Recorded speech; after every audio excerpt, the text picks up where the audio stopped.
This is going to be the first video that deals with functional groups. In organic chemistry, an important concept that we're now moving into are the different types of molecules based on some of the things other than carbon and hydrogen that appear in the molecule. And so these are known as functional groups. So first of all, if we define functional group, how would we define that? Well, so functional group then, group of specific atoms within a molecule that are bonded in a predictable fashion, that's because of the atoms involved, but are responsible for the characteristic reactions of that molecule. That is to say, a certain functional group is going to mean that molecule always reacts in a similar fashion. It's very predictable. And the functional group reacts in the same way irrespective of the size of the molecule it's a component of. So you could have an ethane with a certain functional group on it, and it will react in exactly the same way as a decane with the same type of functional group. So we really look to functional groups to talk about reactivity of a molecule, because the reactivity is going to be due to the functional group. Here are some just some examples of functional groups. And so even a simple alkane can be considered to have a functional group, and typically we look at that as the hydrogens. So a common reaction with alkanes is that a hydrogen gets displaced or substituted off the alkane chain, and you put something else on. Alkenes, the functional group then is really this double bond. So the reactivity in an alkene is usually around the double bond. Here is a fluorine attached to a hydrocarbon chain, so that fluorine is the functional group. Here's another functional group, C double bond O. Here's C double bond O as well. Now, these two functional groups are actually different. They're called something different because of the position of the functional group. And finally, here's another one. You might recognize this one. C double bond O, bond, single bond O, with an OH attached at the end. So that is, again, a specific functional group. That's a carboxyl group, so that's carboxylic acid, which you may have heard of. All right, so let's start looking at functional groups, and the first one we're going to look at is the single bonded functional groups, and specifically a group known as the haloalkanes. So haloalkanes have, as it suggests, a fluorine, a chlorine, or a bromine attached. So those halogens are going to be bonded onto the parent chain. So you have an alkane, alkene, alkyne chain with a bonded halogen. So halogen is always considered as a branch of the carbon chain. So just a couple of examples. Here's one. So there's my carbon, and there's my halogen attached. So that's a 3-chain halogen. Attached to carbon 2 of that chain is this halogen, and that is probably a chlorine. Here's another long chain hydrocarbon. So this is an alkene. So here's my longest continuous chain, and there's the branching. So we have a fluorine attached on this carbon and a bromine attached. So those are both examples of alkyl halides. Let's look at the nomenclature for alkanes. It's really quite straightforward now that you know the system. The main thing to remember, the parent molecule is going to be an alkane or an alkene or alkyne. So as I said, the halogens are always branches. So the name of the halogen that's attached, a chlorine for example, is going to be abbreviated to chloro. So it's not chlorine on a halogen, it's a chloro. And it becomes a prefix on the parent molecule. And if necessary, and this is commonly the case, the position of the halogen has to be indicated. Multiple branches are dealt with accordingly. And so multiple branches, how do you deal with those? Prefixes and list alphabetically. So let's have a look at some haloalkanes. So here is my 2-carbon chain. We're going to number accordingly. 1, 2. So that's an ethane, and what I have attached to my ethane is this bromine branch. So that becomes a bromo. So I'm just going to call that bromo ethane, and I don't need a number. I don't need the 1 for bromo, because if I move this bromo over here, this becomes carbon 1 and that becomes carbon 2. So I don't need the number in that instance.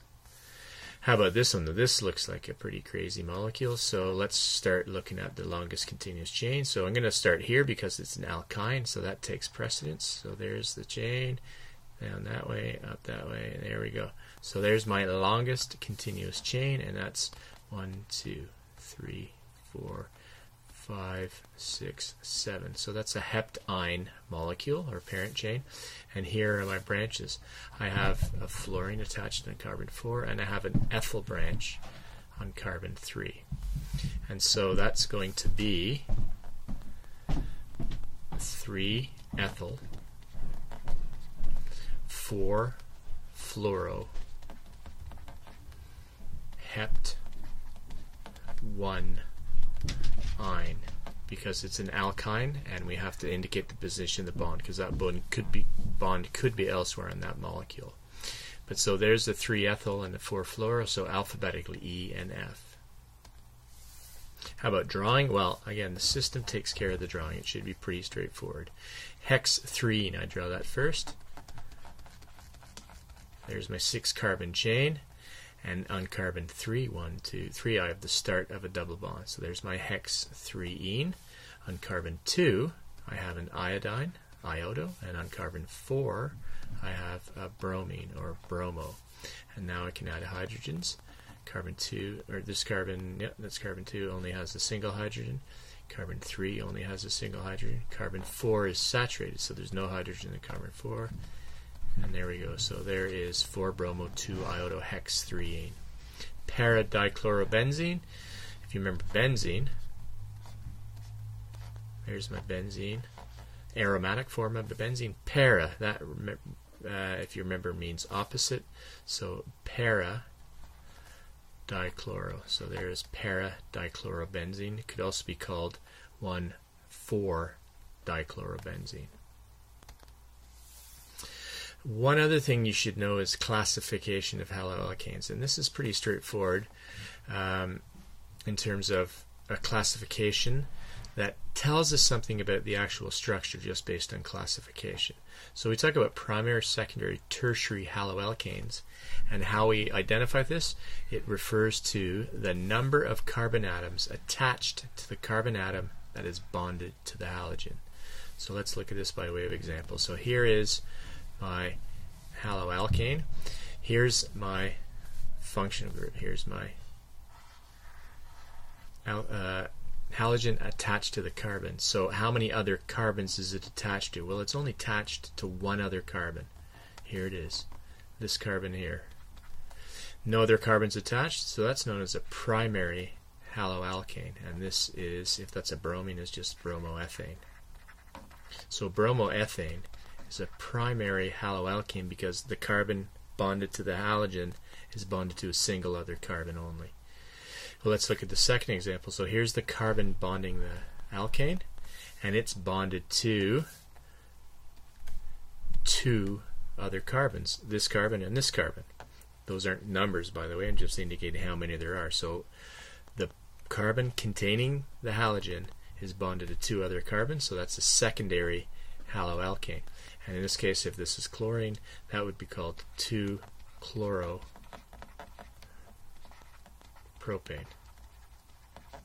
2-chloropropane. And so finally, tertiary, hopefully you've seen the way it works. There's the chlorine bonding, or carbon, sorry, bonding the functional group of fluorine in this case. And how many carbons is this bonded to? 1, 2, 3. So it's bonded to 3 other chlorines. So that's a tertiary haloalkane, and that would be called 2-fluoro, 2-methyl,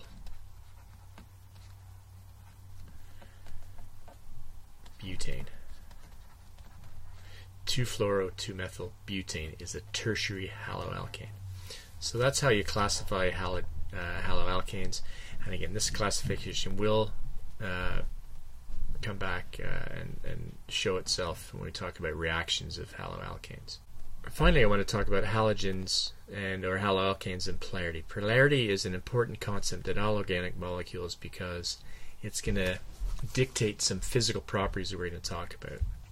So haloalkanes are fairly easy to sort out, at least 2 of them. So certain halogens, namely fluorine and chlorine, have reasonably high electronegativities. Therefore, a carbon-fluorine bond and a carbon-chlorine bond, both of those are going to be polar, known as a bond dipole. Depending on the geometry of the molecule, you can have a molecular dipole. I'll talk about that in a second. That is a polar molecule. So because of the polar bond caused by the carbon bonding to the halogen, you end up with a polar molecule. And as we're going to talk about later, molecular polarity really does affect physical properties. So first of all, let's just consider methane. So there's methane. So that's a carbon, and it's bonded to a hydrogen. So that's a carbon-hydrogen bond. So a delta En for a carbon-hydrogen bond is, I believe it's 2.5 for carbon minus 2.2 for hydrogen, which is 0.3.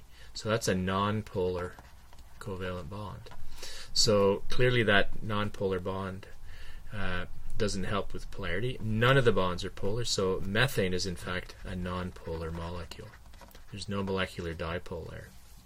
Well, let's look at another one. So this is fluoromethane. So fluoromethane has this carbon-fluorine bond, and the delta En for that is 4 for fluorine minus 2.5 for carbon, 1.5. So that is a very polar bond. That's a polar bond, and because of the geometry, because of the arrangement of that polar bond and these other non-polar bonds, you have a polar molecule. And so we can show this molecular dipole this way.